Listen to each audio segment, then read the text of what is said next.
The work of our next recipient created an enduring legacy for Coastal Carolina University and for the community he loved. Let's take a moment to learn about honorary founder, the late Senator Dick Elliott.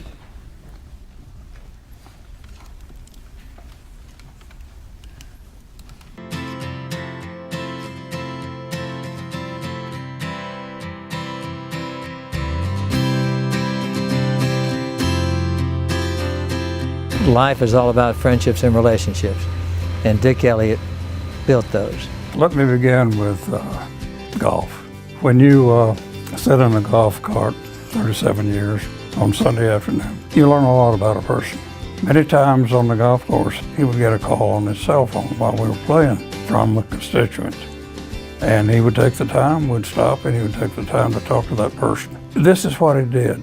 He was interested in the people in his district, and he wanted to help them, and he did help them.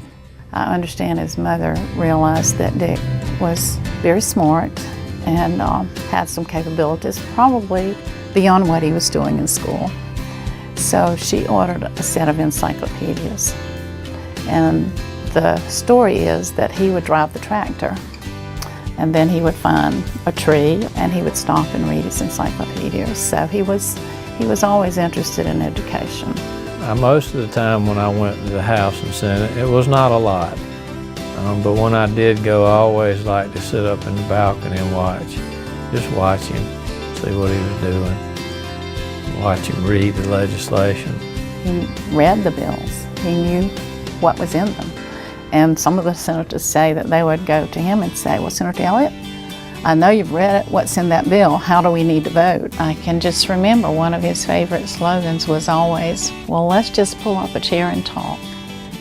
And with that conversation, he was a great listener, and he tried to fulfill any needs that they had. He showed me how to treat people and how to deal with people and how to show everybody respect. When he first went to Columbia, they could stay in their office all night, so he would stay and work, and then the last probably 15 years or so, they had to be out of the building by 11 o'clock. So I've been up there with him before when the security would come by and say, okay, Senator Elliott, you have 10 more minutes to get out of the building. Well, without a doubt, he was notorious for being the last one out of the building. And he would read, and he would write, and he would dictate letters galore. That's when he got his constituent work done. His focus was on building infrastructure for our community, which the university, of course, it was critical to get state funding to separate from the University of South Carolina, stand on its own 2 feet. He saw the vision of what the community wanted for Coastal Carolina, which was an independent public institution that could provide education for its citizens, not only for this area, but for outside of the area. Very instrumental in the creation of Coastal Carolina and supporting it for all of its infrastructure needs, and working in the background, Senate Finance, House Ways and Means, to get the necessary funding that has allowed the university to grow and become so effective.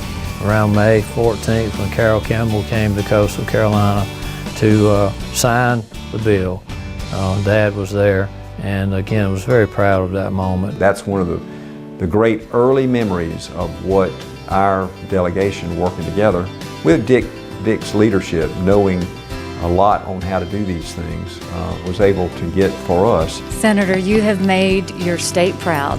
You have made your family proud. You have made this chamber proud. And it is with great humility and great respect that I give you the state's highest civilian honor. It says, in grateful recognition of your contributions and friendship to the state of South Carolina and her people, I do hereby confer upon you, Dick Elliott, the Order of the Palmetto.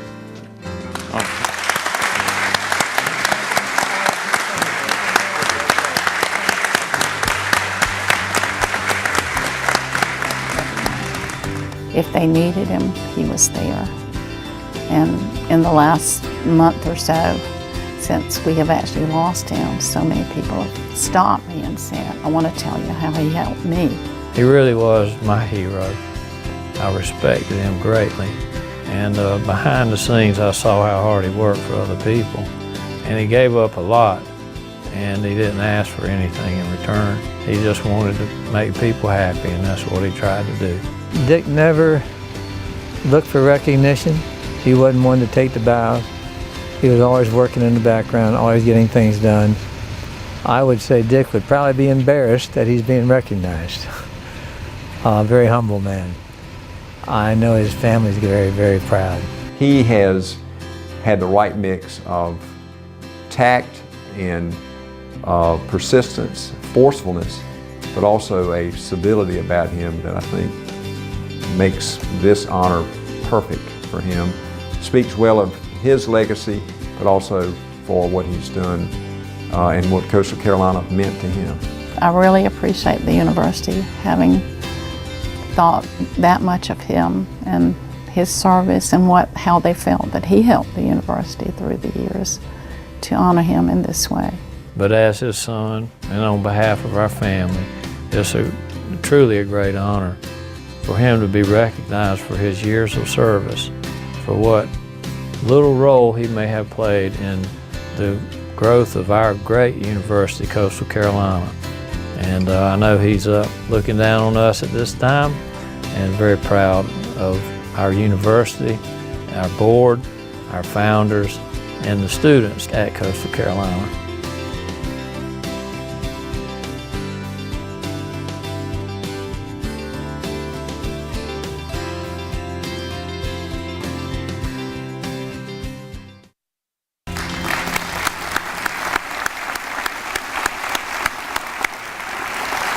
At this time, I ask Mrs. Ann Elliott, wife of the late Senator Dick Elliott, and his son, Mr. Rick Elliott, to come forward.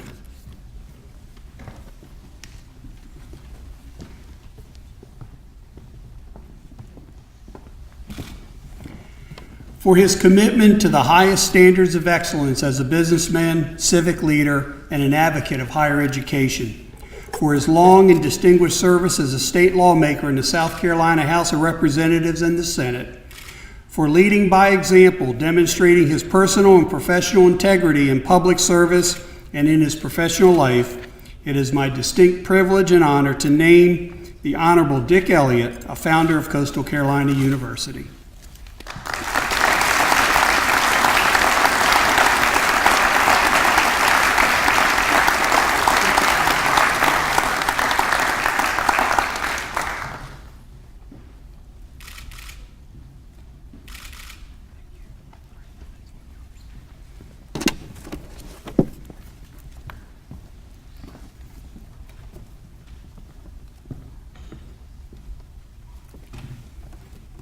Hi, I just want to thank President DeCenso and the university for honoring my husband, my recently belated husband. And my son Rick is going to speak for our family, but I do want to recollect a couple of things, and that is that I'm a graduate of the university. Coastal Carolina before it became 4 years, and it was the first graduating class in 1975. And I got my master's. And I got my master's in 1980, and I can remember my son that's getting ready to speak pointing at me when they said, "Now we're going to introduce the oldest person that's graduating this year." They thought it was me. She happened to be a 78-year-old person. So I'll introduce Neil Rick and let him speak for our family. Okay. Good job, Mom. Thank you, Mom. You know, last time I had a robe on like this was when Faye Mims kicked David, my brother, and I out of the Ocean Drive Presbyterian Church for not being able to sing. So it's a great pleasure to be here tonight. And I know if my dad were here, he would certainly be the first to congratulate Craig Wall. Jimmy Johnson served in the county council with him for many years, Ron Engel, and so many people that had so much to do with this, his colleagues in the Senate and the House, and Mr. Berry for his tireless efforts to help bring Coastal Carolina to the point where we are today as an independent university. So congratulations to Coastal. Mr. President, Board of Trustees, faculty, staff, honored guests, good evening. It is a special privilege for our family to be here with you for this special day that honors those that had the vision, passion for service, representative of the ideals of this institution, and committed to the growth of this university. Please allow me to recognize my mom again, who is here, as she mentioned, a proud alumnus of Coastal Carolina University. My wife, Leslie, is here tonight, my daughter, Caroline, and my daughter, Madison, and my dad's faithful nephew, George, is here tonight, and many friends as well. It was 60 years ago when this university was founded, and since then, remarkable things have happened here. The philosopher Plato said, "The direction in which education starts a man will determine his future in life." My father believed that. In fact, my dad always put education first. Growing up in poor rural South Carolina, he took time to educate himself over and above what the school system would offer him. He would read encyclopedias from cover to cover to learn. Imagine that, with no internet, no iPhone, no iPad, no Facebook. He was eventually able to attend Clemson University, an opportunity that made possible his future successes in business and in politics. My father understood the important role this university has played in our community and the significant opportunities it will provide in the future. He was proud of what Coastal Carolina University has become, a world-class institution. As mentioned, he was in a unique position to benefit our community in many ways, from tourism to planning for infrastructure to improving our public schools. He was an early supporter of Coastal Carolina University. He was a primary sponsor of the legislation establishing Coastal Carolina University as an independent public institution. In 2008, he worked with Senator Rankin and Senator Clary as one of the sponsors for the Education Capital Project Sales Tax, which provided funding for Horry County Public Schools, Horry Georgetown Technical College, and our own Coastal Carolina University. The vision of yesterday become the hopes, dreams, and aspirations of today's young men and women who will meet tomorrow's challenges because of the foundation they have received here at Coastal Carolina University. This is the cycle of education that builds a footprint and a roadmap for us to follow and to pass along to the next generation. Being a part of making higher education more accessible to people is perhaps my dad's greatest legacy. He was very, very proud of that. As so many before have helped contribute to the foundation of growth for Coastal Carolina University, it is truly humbling and with great appreciation and respect for this great university to have our public servant, man of faith, believer in education, and person who we simply call Dad be recognized. On behalf of my father and the Elliott family, we say thank you. We will always remember this great honor.